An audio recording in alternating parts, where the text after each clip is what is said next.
She had never been given a choice, not once.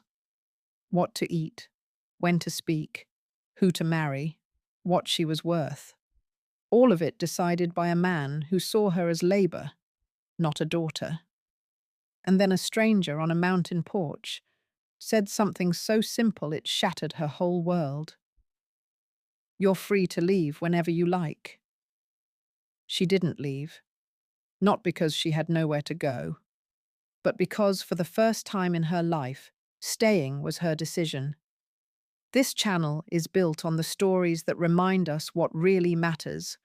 Out here in the Wild West, the truest thing are love freely given, dignity hard won, and the people who show up when it costs them something.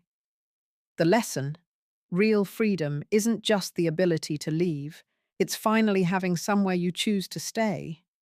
Subscribe so you never miss a story like this. Like it if it reached you.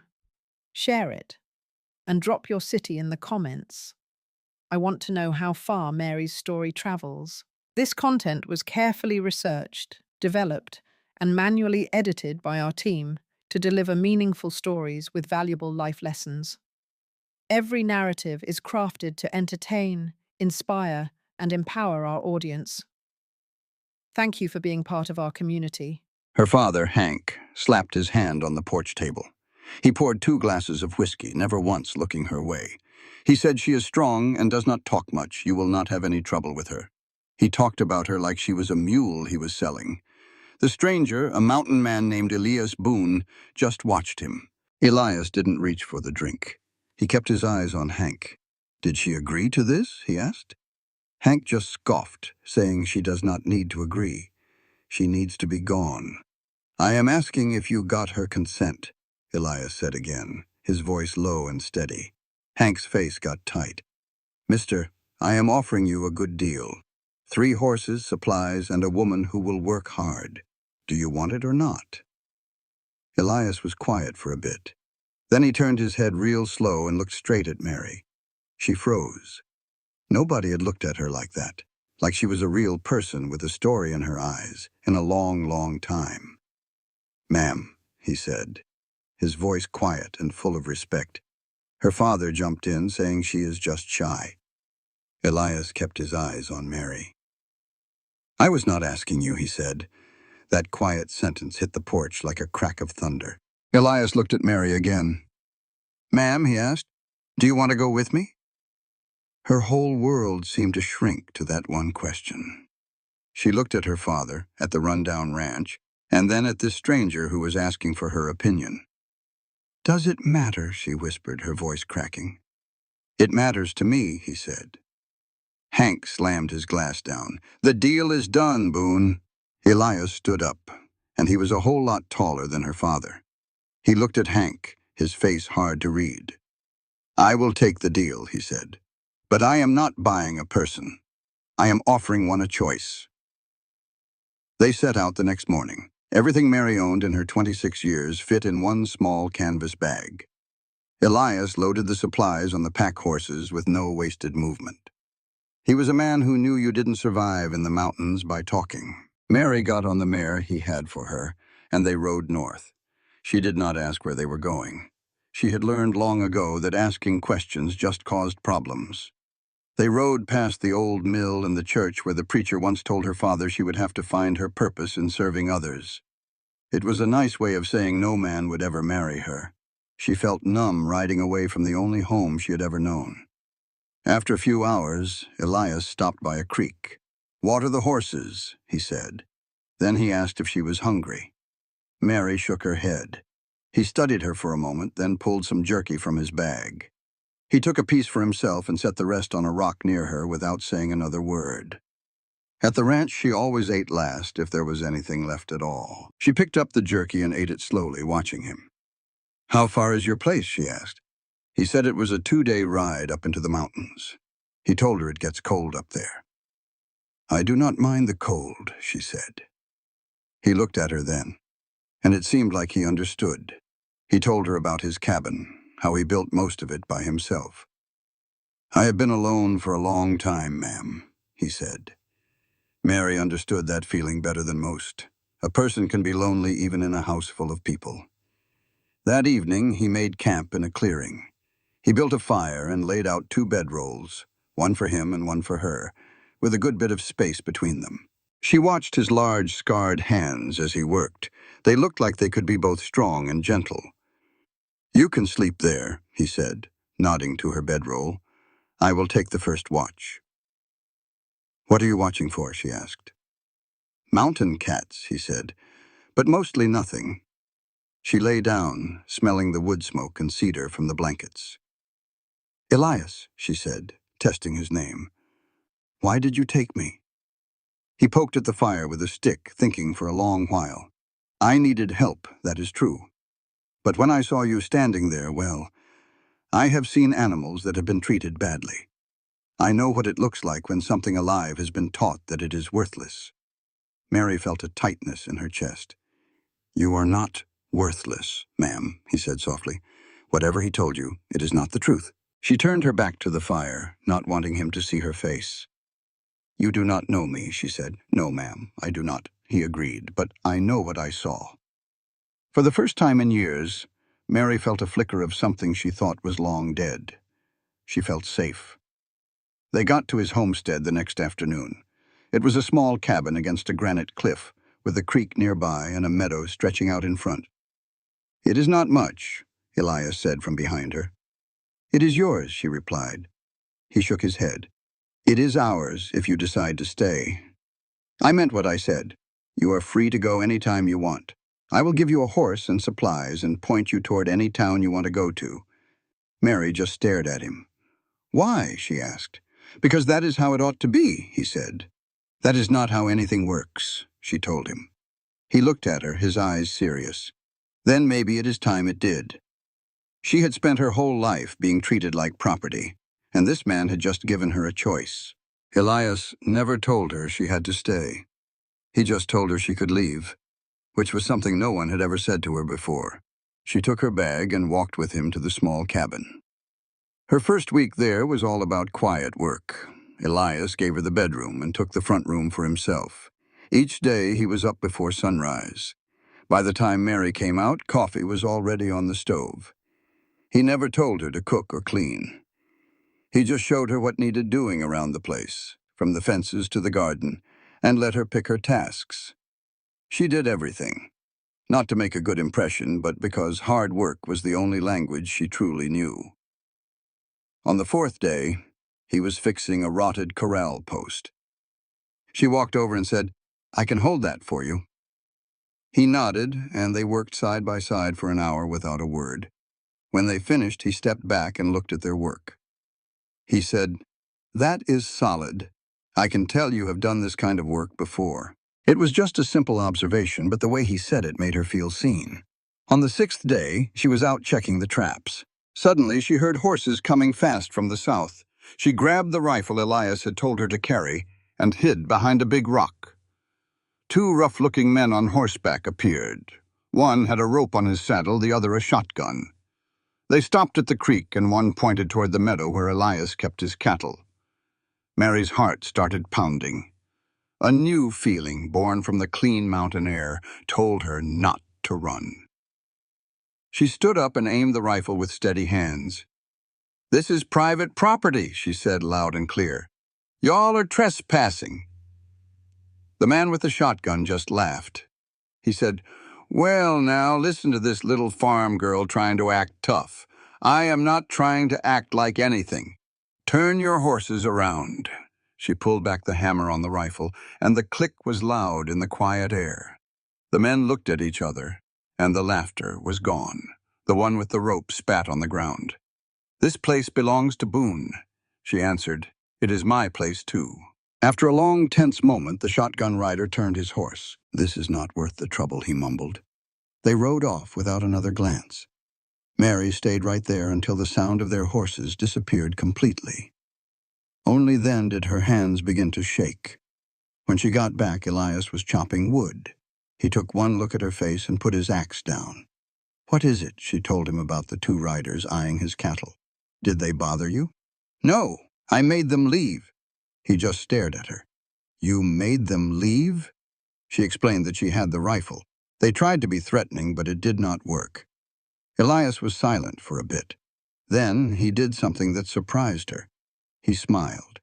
It was not a big smile, just a slow, gentle curve of his mouth that spoke volumes. He said, "I guess I do not have to worry about cattle thieves with you around." Mary felt her face get warm. "I was not being brave," she said. "I was scared to death." He answered, "That is exactly what brave is, ma'am." She held the rifle a little tighter. "My name is Mary," she said. "All right, Mary," he said. And with that single word, she felt like a person again. Not property, not a burden, but Mary. For the first time, someone said her name like it mattered. Something stubborn inside her chest started to beat again. After that day with the riders, things changed between them. Mary began waking up even earlier than Elias. She would have coffee ready and the chickens fed by the time he came out. The first time it happened, he just stood there in the doorway, looking at the steaming coffee pot. "You did not have to do that," he said. "I know," she replied. "I wanted to." He poured a cup and took a drink. He told her it was the best coffee he had tasted in 3 years. "It is the same coffee from yesterday," she said. He answered, "But I made it yesterday." She almost smiled. The muscles in her face had nearly forgotten how. In that second week, they found a rhythm. They worked together without needing to speak, like two people who understood each other perfectly. One day, while he was showing her how to set a snare, his hand accidentally brushed against hers. They both froze for a split second. Elias pulled his hand away, his ears turning red. That evening, as she was mending one of his torn shirts by the fire, he came inside. "You do not have to mend my clothes," he said. She looked up at him. "You have to stop telling me what I do not have to do." He set down the firewood and sat across from her. "Fair enough," he said. The fire crackled between them as he watched her hands work. "My mother used to sew," Mary said quietly. "She made all my clothes." After she passed, my father said sewing was a waste of time for a farm girl. Elias listened. After a moment, he asked in a low voice, "What was her name?" No one had ever asked about her mother before. Not in 14 years. "Ruth," she said, her voice unsteady. He said, "That is a good name. She was a good woman." "I reckon so," Elias said. "She raised you." Mary's hands stopped moving. She refused to cry. She had built walls around that pain a long time ago. She would not let this quiet, gentle man tear them down. "You do not know what she raised," Mary said, her voice sharp. "I know who is sitting right in front of me," he replied. "A woman who stood up to 2 armed men and did not back down. I backed down plenty." "You held your ground," he said. "That is what matters." "Why are you so kind to me?" she finally asked. "Is it because you pity me?" Elias leaned forward. "Mary, I have been alone on this mountain for 4 years. I talk more to my horse than to people. I have forgotten how to say things I do not mean. Now I want you to believe me when I say this isn't pity. I am helping you because you flat out deserve it. I reckon you have gone so long without a kind hand that you have forgotten what one feels like." She placed the neatly folded shirt on the bench. "I am turning in for the night," she said. He just nodded. At her bedroom door, she paused. "Elias." He looked up. "Yeah, your shirt is all patched up. Left shoulder. Try not to snag it on that wire again." "Yes, ma'am," he said softly. "Mary." "Yes, Mary." Once the door was closed, she leaned her back against the wood, covered her mouth, and for the first time in 14 years, Mary cried. It was not for sadness or pain. It was for the overwhelming, terrifying feeling of being treated like she was somebody. The next morning, things felt normal. They drank coffee and did their chores. Elias even caught himself smiling when he heard her fussing at the chickens about the heat. Later, while she was weeding the garden, she heard it. Not horses this time, but the distinct rattle of wagon wheels coming up the trail. Elias came out of the barn, a serious look on his face. "Stay put," he told her. "No." He turned sharp. "Mary," I said, "stay here." She stood her ground.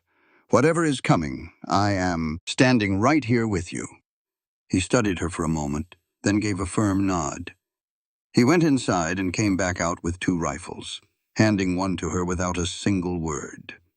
10 minutes later, the wagon came into view, and Mary's heart sank clear to her boots. She knew that wagon, knew those horses, and she sure as heck knew the man holding the reins. She had spent 26 years learning every bitter line etched on that face. It was her father. Hank Whitaker pulled the team to a stop about 30 yards out. He climbed down real slow, acting like he owned the place. He looked thinner and somehow meaner than she remembered. His eyes were bloodshot.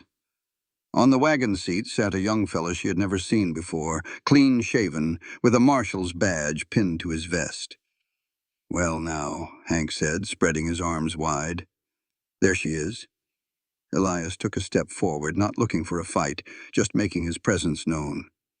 "Mr. Whitaker, that is a long ride up here." "It is," Hank spat. "Would not have made it if folks in town were not raising a fuss. They are saying I sold my own daughter to some mountain hermit." The young lawman hopped down from the wagon, looking like he would rather be anywhere else on earth. "Mr. Boone, ma'am," he said, taking off his hat. "I am Deputy Wells. I am not here to cause any trouble. I just need to ask the lady if she is here of her own free will." "She is," Elias answered plainly. "If you do not mind, sir, I need to hear it from her." Elias stepped aside, giving Mary the floor. Her father stared, his eyes narrowed into little slits. It was a look she knew well, a look that promised pain if she said the wrong thing. She had obeyed that look for 26 long years. But holding that rifle, Mary looked the deputy square in the eye. "I am here because this is where I want to be." "Ma'am, is that the honest-to-God truth? Nobody is forcing you?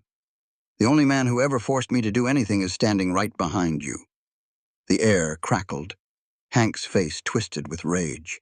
"You ungrateful little—" "I am not finished!" Mary's voice rang out, strong and clear, surprising even herself.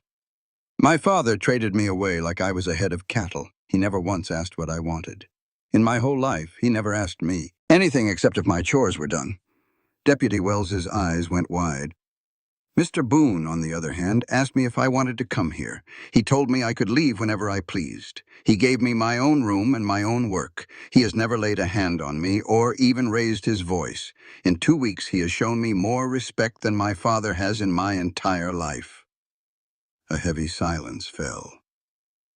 "Now you listen here, girl," Hank started, taking a step. "I am not a girl." Mary lifted her chin. "And I do not belong to you anymore." Hank turned to the deputy, his voice pleading. "You see, he has turned her against me, poisoned her mind." "What do you mean?" Mary challenged. "Before someone showed me what a decent man acts like, before that man filled your head with nonsense, he hardly speaks to me at all. And that is the point, is it not?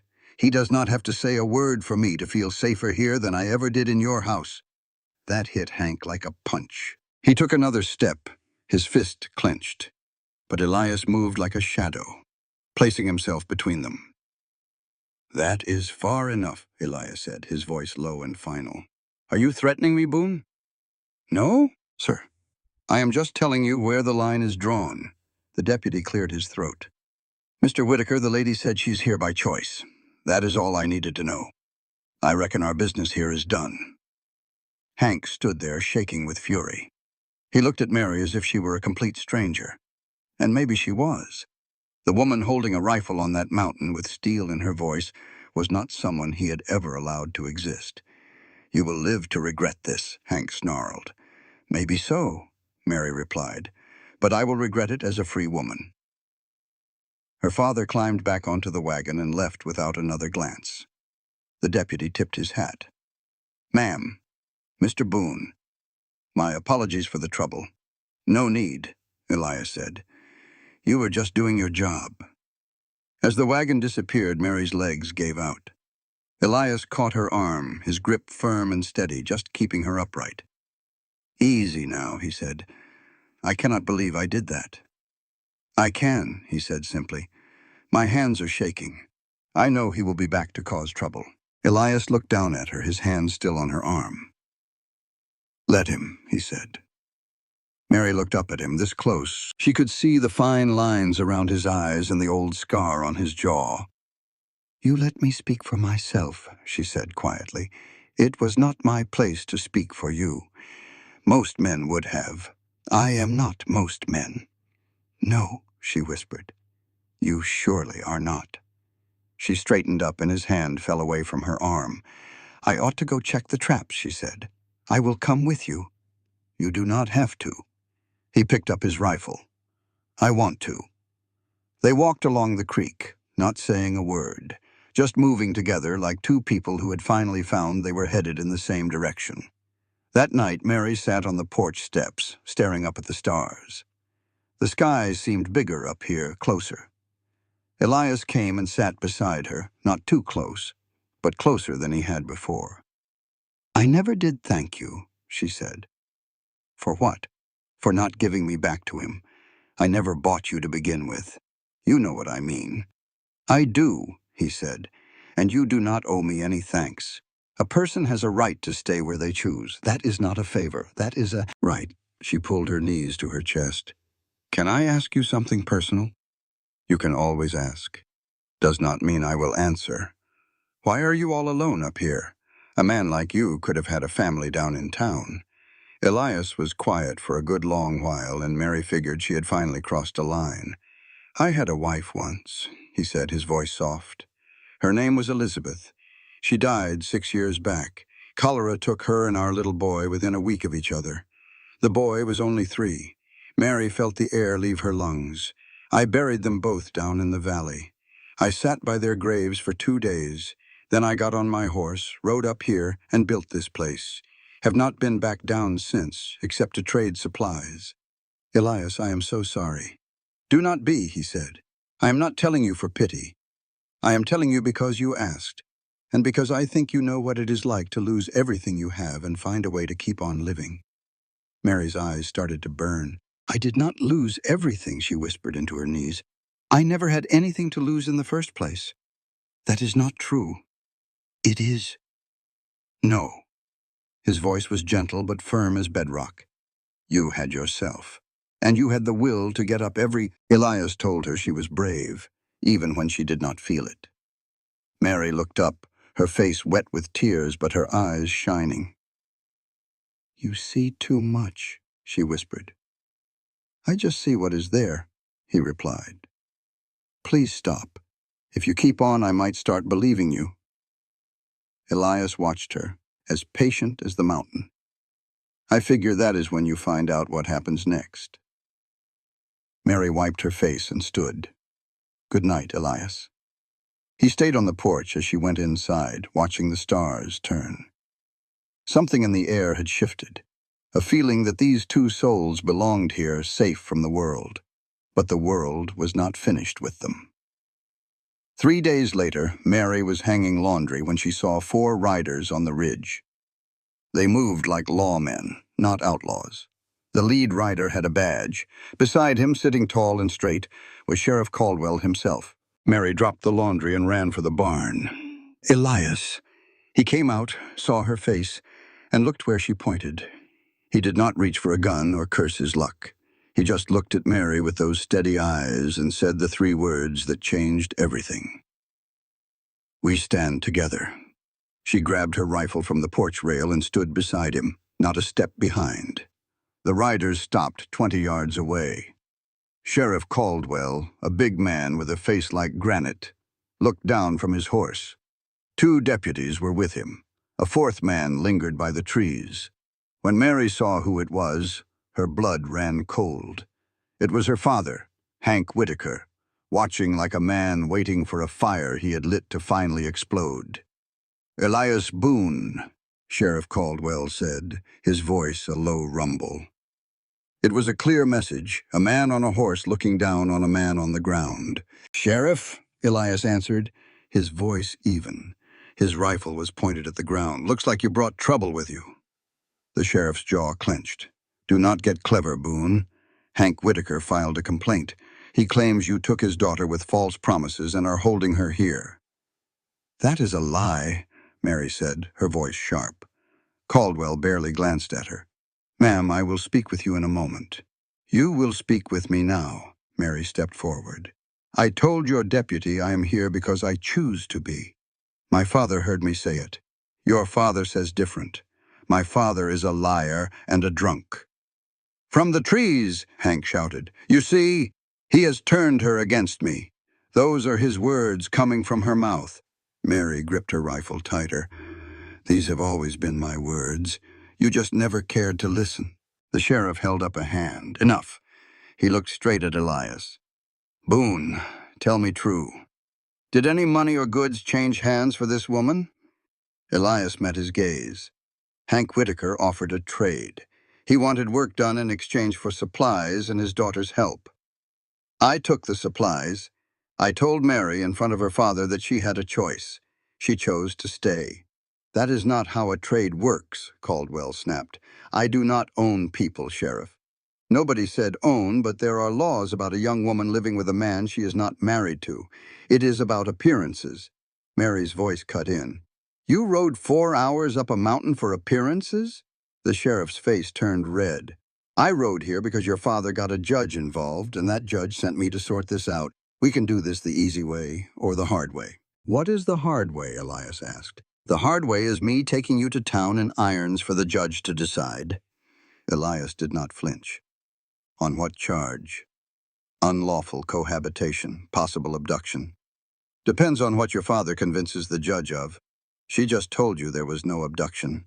A father's word carries a lot of weight here. More than hers? That question hung heavy in the air. One of the deputies, a young man named Wells, looked nervous. Sheriff, maybe we should just... Caldwell cut him off. He swung down from his horse, his boots hitting the ground like hammers.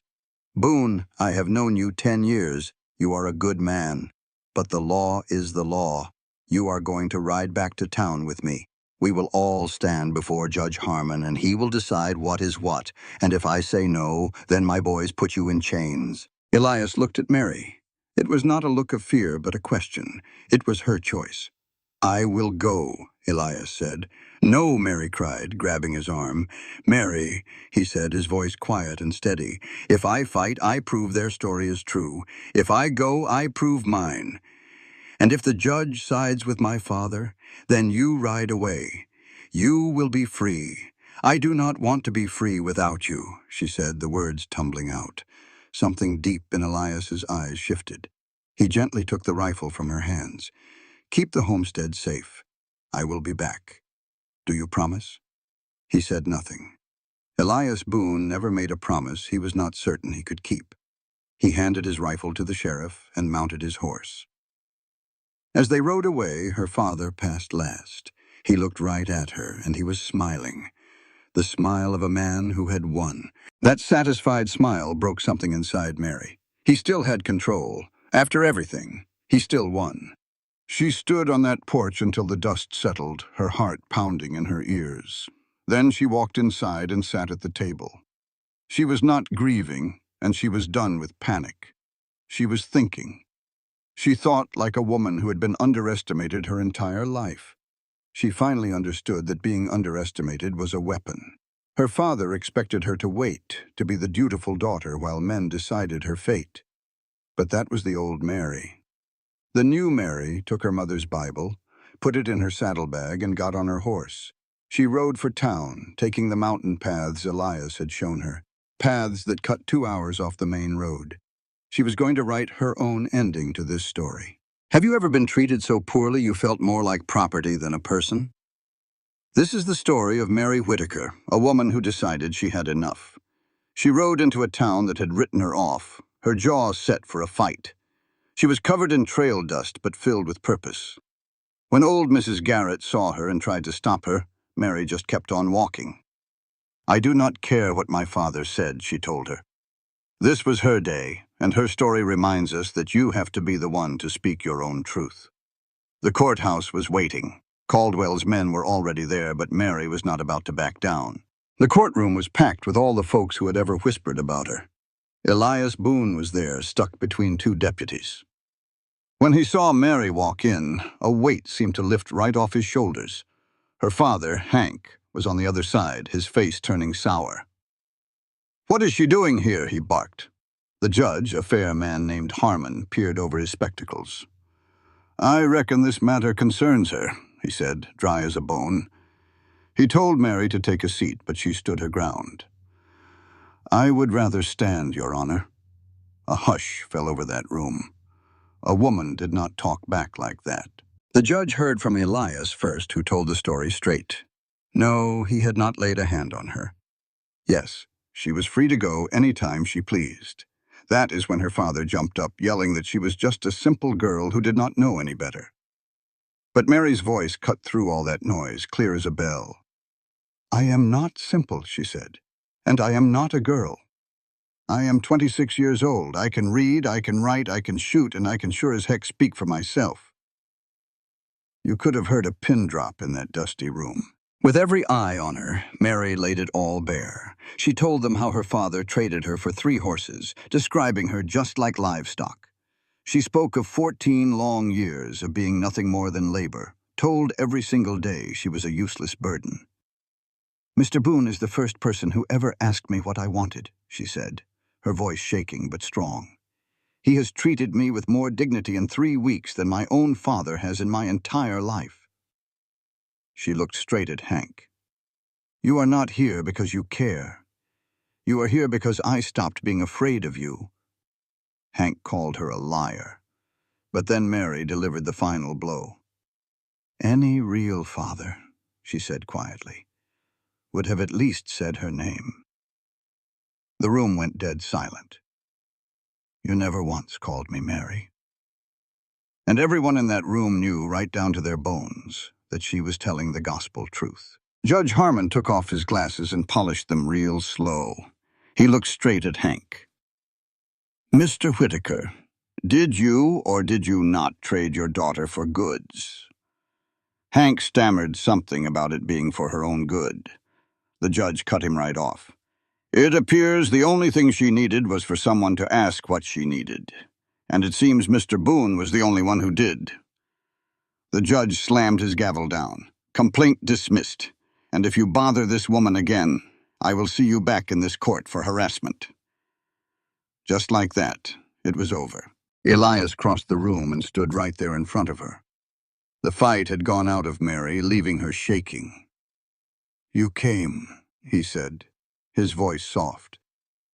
"Did you think I would not?" she replied. They walked out of that courthouse into the golden evening light. The whole town was watching, but Mary did not care one bit. She had walked in as the girl nobody wanted, and walked out as the woman who owned her own story.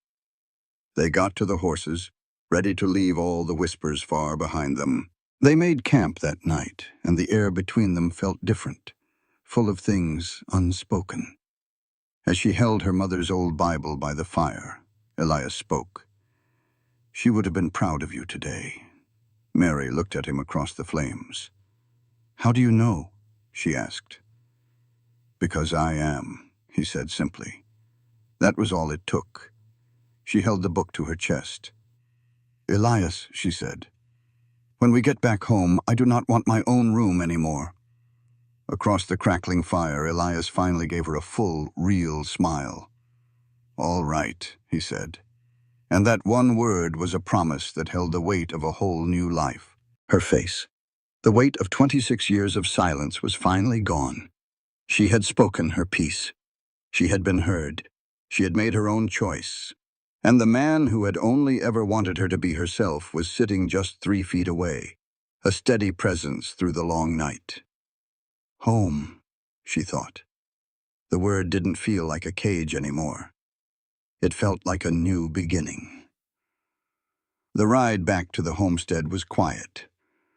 But it was a good kind of quiet now. It was the comfortable silence of 2 folks who had walked through fire together and were still standing. Mary was bone-tired and sore all over, but underneath it all was something new and strong. It felt like iron that had been cooled in the forge, solid and permanent. She was never going back to that old life. When they reached the last ridge and saw the cabin, she knew she was home. The cabin came into view, Mary reined in her horse. "Something wrong?" Elias asked her. She looked at the cabin, the corral, and the little garden she had tended herself. "No," she said. "Nothing's wrong at all." He looked where she was looking and understood. "Welcome home," he said softly. She urged her horse forward, unable to speak past the lump in her throat. That night, their routine was the same, but everything felt different. Elias started the fire while Mary made coffee, but after supper Mary sat on the bench by the fire instead of going to her room. Elias took his usual chair across from her. "If you say I don't have to one more time, I'll likely throw this cup at your head." He just looked at her for a moment. Then they both started laughing. It was a real deep laugh that showed just how long it had been for both of them. To it. Mary laughed so hard tears came to her eyes, and Elias was laughing right there with her. When they finally quieted down, the whole cabin felt lighter, like a window had been opened for the first time in years. "Well, I'm not very good at this," Elias said, a real smile on his face. "I've been alone for so long. I'm not sure I know how to be any other way." "You think I'm any better?" she asked. "The most I talked to anyone before you was my flock of chickens." "They do seem to listen better than most folks," he said, and his smile grew. "Mary, I need to tell you something, and I need you to just listen." Her heart skipped a beat.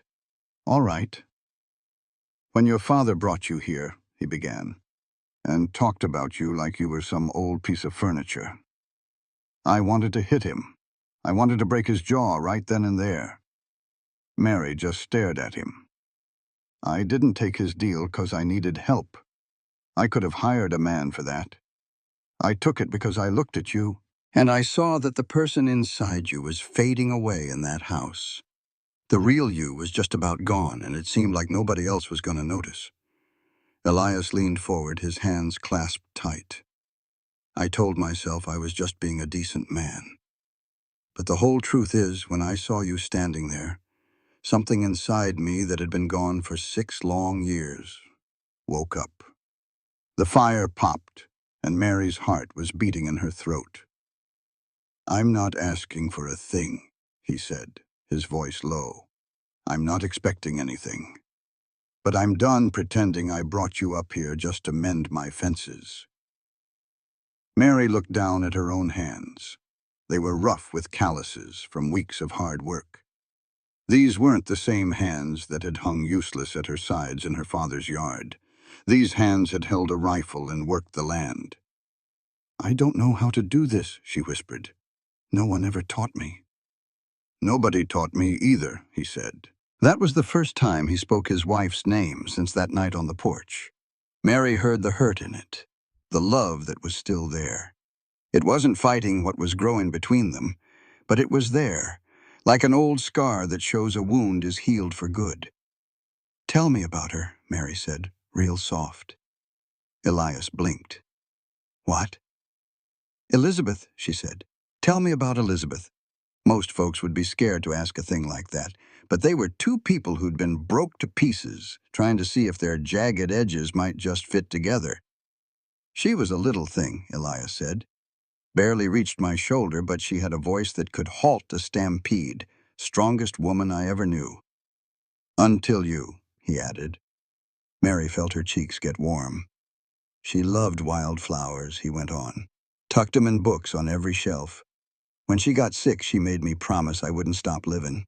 I swore on our boy's head. And then I broke that promise for 6 long years." "You didn't break it," Mary said. "You just paused." He looked at her, and something in his eyes changed, like the sun breaking through the clouds. Paused, he said, "I like the sound of that." "Elias." "Yeah. I'm moving my things into your room, and don't you dare say I don't have to. I wasn't fixin' to say a word." They both stood up, with the firelight dancing between them. Mary took a step, then another. She laid her hand flat on his chest, right over his heart. She could feel it thumping steady and fast. "There it is," she whispered. "Proof you're alive." His hand, big and scarred, came up and covered hers. "Mary." "Yeah. I'm about to kiss you now." And I won't be apologizing for it. I'd be mighty disappointed if you did." He kissed her slow and careful, not out of doubt, but to show her it was his choice and hers too. When they broke apart, Mary kept her eyes shut for a moment. She'd waited 26 years to be kissed like she was something precious. "Well," she said, opening her eyes, "that was worth waiting for. Every one of those 26 years." He pulled her in close, and she rested her head on his chest, listening to his heartbeat. For the first time, Mary Whitaker was right where she belonged. The next morning, everything changed. Mary woke up to a boy's panicked yell from outside. Elias was already up. She grabbed her dress and the rifle and ran out barefoot. Elias was kneeling over a boy at the edge of the 5 riders. They've been causing trouble all summer. "You know them?" "No, but they hit the Henderson place back in June. Took 40 head of cattle. And nobody did a thing to stop them. The sheriff won't ride this high up into the mountains." Mary's jaw tightened. She looked at the boy's bruised face and the fear in his eyes. "How many folks in your family?" she asked. "My ma, my pa, and my little sister. Pa is hurt something bad." Mary stood up and looked straight at Elias. "We're going." "Mary, it's not safe." "Don't you tell me it's dangerous." Her voice was firm. "That family needs help, and we're the only ones close enough to give it." Elias looked at her for a long moment, then gave one sharp nod. "Saddle the horses. I'll get the rifles." They moved quickly. In less than 20 minutes, the 3 of them were riding south. Samuel, the boy, led them down a steep trail, riding hard with the hope that help was finally on its way. After about 2 hours, Samuel stopped his horse. "Smoke," he said, his voice tight. Mary could smell it too, drifting up from the valley. "That's no campfire," Elias said. His voice had gone hard and cold. He wasn't just a mountain man now. He was the soldier he used to be. "Did they burn the house?" Mary asked. "Maybe the barn. It's too much smoke to tell for sure." The boy, Samuel, made a pained sound that cut right through Mary's heart. "We'll get there," she promised him. "We'll get there." When they came through the last of the trees, they saw the homestead. The barn was fully ablaze. The front door of the house was torn from its hinges. "Wait here," Elias told Samuel. "If you ride down there, you become another person I have to protect. You stay here and watch our backs." The boy nodded, though his chin was trembling. Elias then looked at Mary. "Don't you even think about telling me to stay here?" she said before he could speak. "I was just going to say stay on my left side. I shoot with my right." When they arrived, the Puit homestead was a wreck. Fences were down and the barn roof was caving in. Elias called out to the house, and a shotgun barrel answered from a window. A woman's hard voice asked who they were. Elias explained their boy had sent them. After a tense moment, a thin, worn-out woman appeared. She told them rustlers had taken everything and beat her husband, Tom, so bad he could not move his legs. Before the woman finished, Mary was already off her horse asking for clean water and cloth. Mrs. Puit, seeing the resolve in this trail-dusted stranger, finally broke down and pointed the way. "Please," she begged, "help him." Inside, Tom Puit was laid out, his breathing shallow and his leg bent at a sickening angle. Mary had set bones before on her father's ranch. She told the injured man it was going to hurt, then worked quickly, using strips of a bedsheet and a wooden spoon to make a splint. Tom Puit let out one sharp scream before clenching his jaw in silence. From the doorway, a stunned Mrs. Puit asked if she was a nurse. Mary shook her head. She was just a rancher's daughter, which was often the same thing. Outside, Elias was studying the tracks. He said 5 riders headed south with about 30 head of cattle. They had a 4 or 5 hour lead. Mary looked at him, asking if he could track them. He said the real question was if he should, with it being 5 men against just the 2 of them. She asked if he would let her ride with him. Elias looked her square in the eye. He said he did not let her do anything. She made her own choices. A powerful feeling swelled in Mary's chest. It was the feeling of being truly seen. She turned to Mrs. Puit and told her they were going after the cattle. The woman was shocked. 2 of you against 5 men? Mary promised her they would be back before dark. As they rode along the creek, Mary could now read the tracks Elias had taught her to see. His face was quiet and focused, like a man getting ready for a fight. She asked him if he had ever killed men. He said yes, but it never got easier, and to be wary of any man who said it did. He admitted he did not want to kill anyone, but he would do what was necessary to get those cattle back and to keep her safe. She told him she would do the same. The honesty of his fear for her hung in the air between them. They found the rustlers 2 hours later camped in a canyon. They were sloppy, with one man passed out and another drinking whiskey. Elias laid out the plan. He would go in on foot, and Mary would stay on the ridge with the rifle. When he fired, she was to shoot the dirt near the sleeping man to cause chaos. If things went bad, she was to shoot anyone aiming at him. Elias then made her promise that if he went down, she would ride away and not look back. Mary refused. "I'm not leaving you," she said, "not ever. So you had better not go down." A look of fierce tenderness crossed his face. He simply said, "Yes, ma'am." Mary settled onto the ridge and found the sleeping man in her sights. A single gunshot echoed through the canyon. She fired immediately, and dirt exploded near the man's head. He woke up screaming as the others scattered. Elias's voice boomed off the rock walls, telling them to drop their weapons. One of the rustlers fired a wild shot. Mary sent a round that chipped the rock right next to his head. He dropped his gun in a hurry. "Next one will not miss," she yelled, her voice strong and clear. The rustlers, realizing they were caught between two skilled shooters from different angles, gave up quick. They threw down their guns and ran, leaving the cattle behind. To those scared men, it felt like a whole army was upon them. One after another, they dropped their guns. Elias stepped out from behind the rocks. "Start walking south," he ordered, "and keep on walking. If I see your faces in this valley again, I will not be so kind."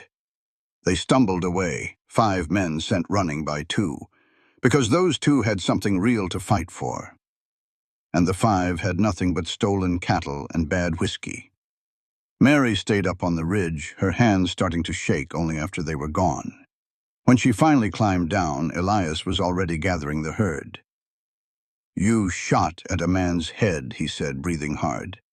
"I shot at the rock next to his head. There is a difference."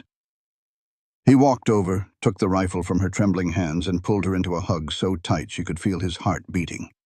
"Do not ever scare me like that again," he whispered, "and do not ask me to ride away from you again." "Deal," she said. They drove the cattle back home just before the sun went down. Mrs. Pruitt stood on her porch and watched 30 head of her cattle file back into the corral.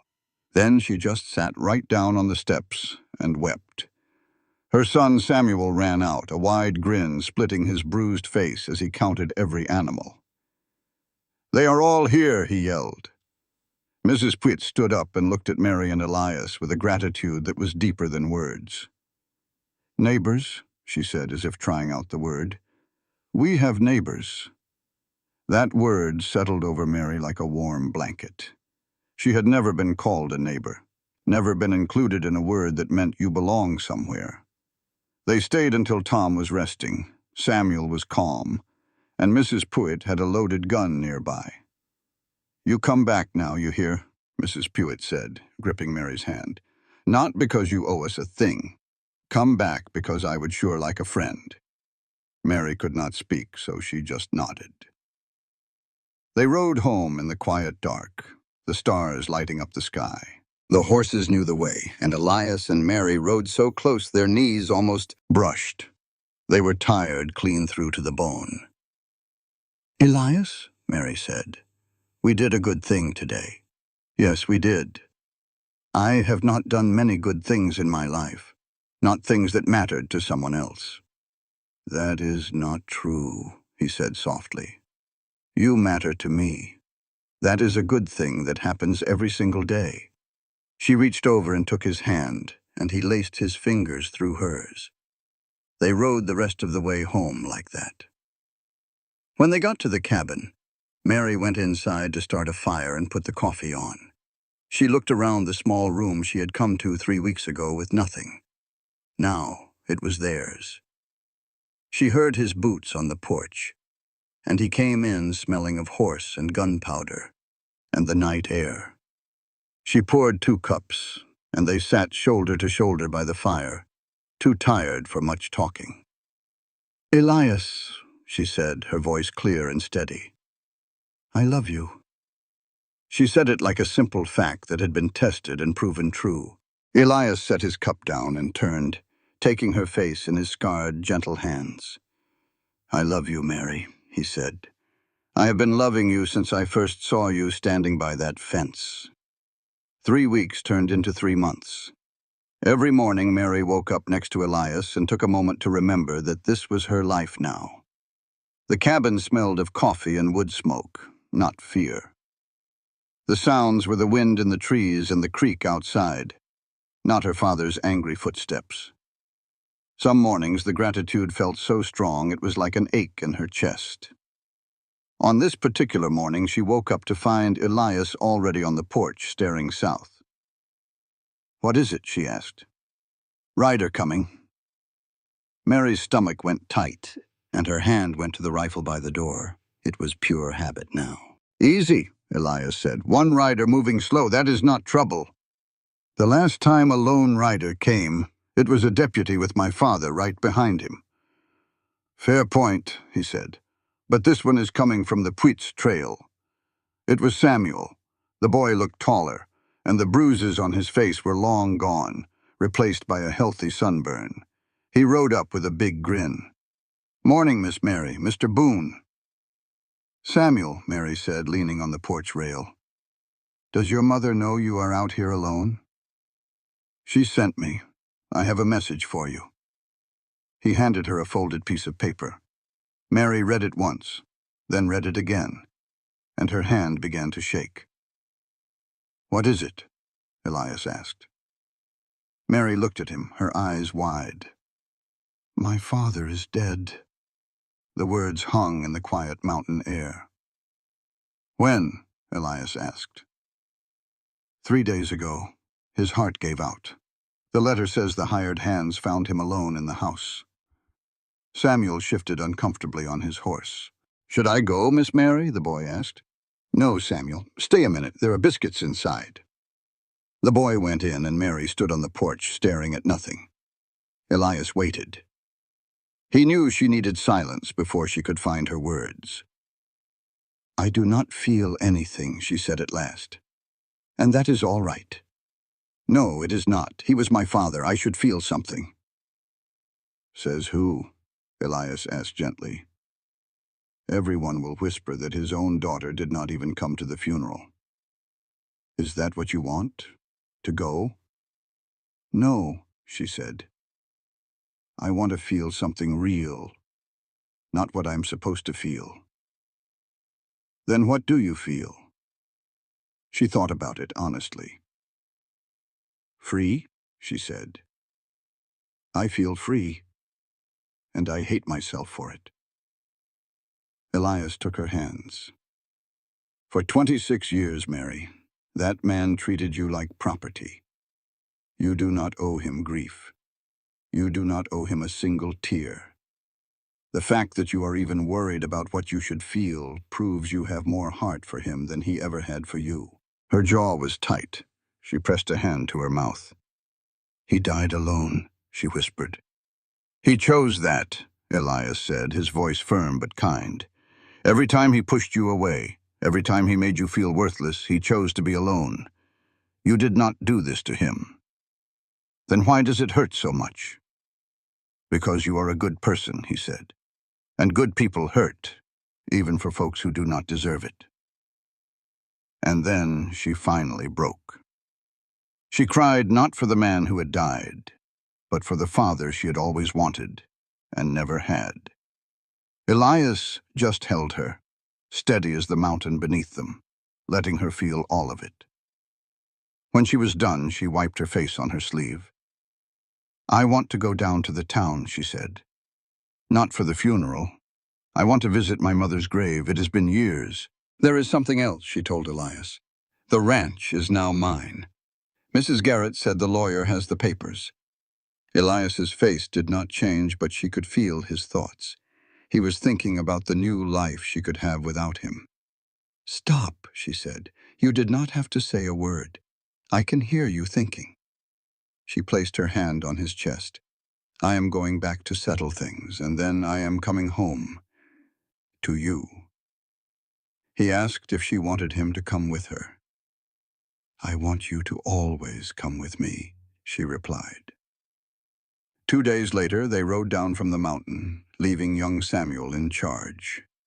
The valley felt heavy and confining after so much open sky. The ranch looked worse than she remembered, neglected and dying. Mary got off her horse and just stood there, taking it all in. The old house stood silent. The door was shut tight, and the windows were like dark, empty eyes. Elias looked at her. "You don't have to do this, Mary." She shook her head. "I reckon I do." She pushed open the door, and the smell hit her like a fist, a nasty mix of stale whiskey and years of dust. There was the table where her father signed her life away, one of its legs still propped up on an old book. The kitchen, where she must have cooked 10,000 meals, was a disaster. She walked through the quiet rooms, not touching a thing, just letting the truth of it all sink in. This wasn't the prison she remembered. It was just a sad little house where a sad old man drank his life away. In her old room, she found the empty shelf where her mother's Bible used to be. But tucked behind it, she found a small, faded photograph.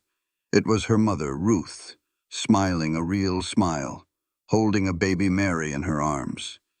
Mary pulled the photo free and held it close. "Found you, Mama," she whispered. She walked out of that house and didn't give it a second glance. They rode out to the cemetery.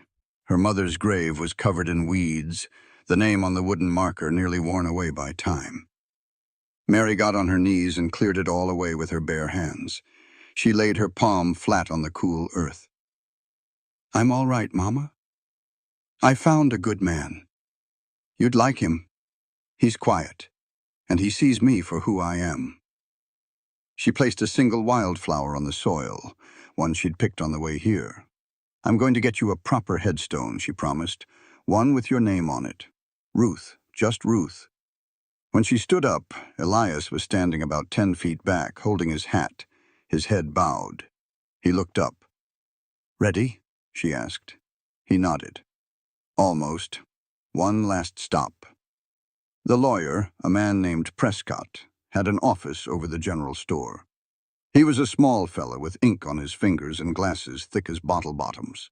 He offered his condolences about her father. "Thank you," Mary said. "I believe there's some paperwork." Prescott nodded, shuffling through a stack of papers. "Yes, ma'am. Without a will, it all passes to you.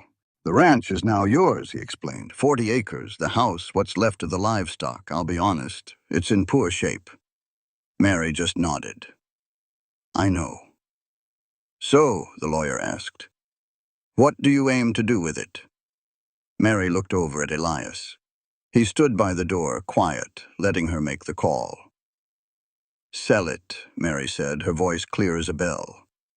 Prescott looked surprised. "All of it?" "Every last bit," she said. "The house, the land, all of it. That place has no hold on me anymore." Prescott adjusted his glasses. "Well, all right then. I can draw up the papers. Where should I send the money from the sale?" A true smile finally spread across Mary's face. "Send every cent to the Pitt family, over at South Fork Ranch." Elias's head snapped in her direction, his eyes wide with surprise. She could feel him staring at her. "All of it?" Prescott asked, stunned. "Their barn needs rebuilding," Mary said simply. "And their family could use the help. That money will do more good for them than it ever did for me." The lawyer slowly wrote down her instructions. "I'll just need your signature here, Miss Whitaker."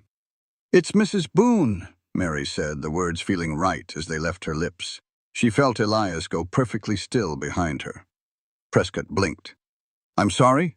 Mary turned to face Elias. His face was wide open, all his walls torn down after 6 long years of living alone in the mountains. "That is," she said softly, "if you'll have me." In 3 long strides, Elias crossed the room and gently took her face in his hands. "Mary," he said, his voice thick with emotion, "I've had you since the day you stood up to those cattle thieves." "Is that a yes?" she whispered. "That's a yes, a hallelujah, and an amen all rolled into one." Prescott cleared his throat. "Well, I'm no preacher, but I am a notary. In this territory, that's good enough to make it official. I can draw up a marriage certificate right now if you'd like." "Do it," Mary said, not taking her eyes off Elias. They were married right then and there, in a lawyer's office with no flowers or family, just the law book and the promise in their hearts. Prescott stamped the paper, shook their hands, and called them Mr. and Mrs. Boone. When they walked onto Main Street, folks stared hard. It was not every day Mary Whitaker, now Mary Boone, walked arm in arm with that mountain man everyone whispered about. Mrs. Garrett, standing outside her store, saw them plain as day. "Mary Whitaker," she said, her voice shaking, "what in the world have you done?" "Gotten married." "To who?" "To the only man who ever asked my opinion on anything." Tears welled in Mrs. Garrett's eyes, and she hugged Mary tight. "Your mama would be kicking up her heels." They rode for home that afternoon, and the word finally felt real, settling in Mary's heart solid and true. When they reached the homestead, Samuel jumped up from the porch. "Is everything all right? Was there any trouble?" "No trouble," Elias said. "We're married now." Samuel's jaw hit the porch floor before he let out a holler that sent the chickens scattering. "Ma's gonna cry for a week straight." Mary swung down from her horse. "You tell your mama something else for me. Tell her my daddy's ranch money is hers now." Samuel just stared. "Miss Mary, we can't take that." "Y'all can and y'all will. Your pa needs a doctor and your mama needs a full night's sleep. The money is meant to help good folks get back on their feet." The boy wiped his eyes with his sleeve, trying his best to be a man. "Thank you," he managed, his voice breaking. He rode off, waving once. That evening, Mary laid the marriage certificate on the table next to a photograph of her mother. She marveled at how one piece of paper could turn a woman from property into a partner. Elias came in and sat across from her. "I'm fixing to build another room," he said. "What for?" "The future." He was watching her with that steady way of his. "You thinking about kids, Elias Boone?" "I'm thinking about what's possible. Something I have not done in 6 years." "You scared?" "Terrified." "Good, me too. We will be scared together." She took his hand. "I want to plant wildflowers down by the creek, the kind Elizabeth used to like." His breath hitched, and his hand tightened on hers. "You do not have to," he said, his voice thick with emotion. "I want to. Her and your boy belong to this place. They should be remembered." He raised her hand to his lips. "Ruth and Elizabeth," he said. "What is that?" "If we have a daughter, both names, Ruth Elizabeth." Mary could hardly breathe. "Ruth Elizabeth Boone," she whispered. "Now that is a name with some real weight to it." That summer, as Mary planted her flowers and Elias built the room, word got around the valley. The story of Mary Whitaker, the woman traded for 3 horses who found love on a mountain and fought for it, started to sound like a legend in the making. Then one afternoon, a young girl, maybe 17, rode up on a tired-looking horse, carrying only a canvas sack. She stopped at the edge of the yard, looking exhausted and lost. "Are you Mary Boone?" the girl asked, her voice small. "I am." "I'm Clara Jennings. Mrs. Garrett sent me." Mary saw the girl's trembling chin. "What is it, child?" "My daddy says I have to marry Mr. Thorne, the banker. He is 53 years old." Mary set down her garden hoe. "Get down from that horse and come inside. There is coffee." Inside, Elias was at the table. He saw the girl's tear-streaked face and the bruise she tried to hide on her wrist, and he stood up to leave. "Stay," Mary said. He looked at her. understood everything without a word, and sat back down. He poured a third cup of coffee and pushed it toward Clara. "Now," Mary said gently, "you tell me the whole story." For the next hour, Mary simply listened. When Clara finished, Mary leaned in.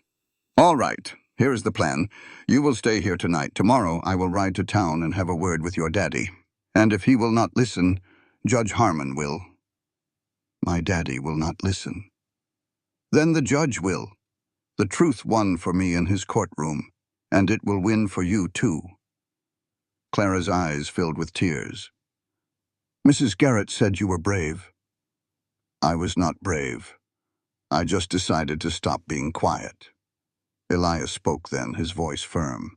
"You can stay here as long as you need. Nobody will make you leave this house." That broke the girl. She put her face in her hands and sobbed. Mary moved to her side and put her arm around her shaking shoulders. "It is all right," Mary soothed her. "You are safe now." "How did you do it?" Clara whispered. "How did you stop being afraid?" Mary looked across the table at Elias, at that steady, warm look he always gave her. "I never stopped being afraid," she said. "I just found something worth being brave for."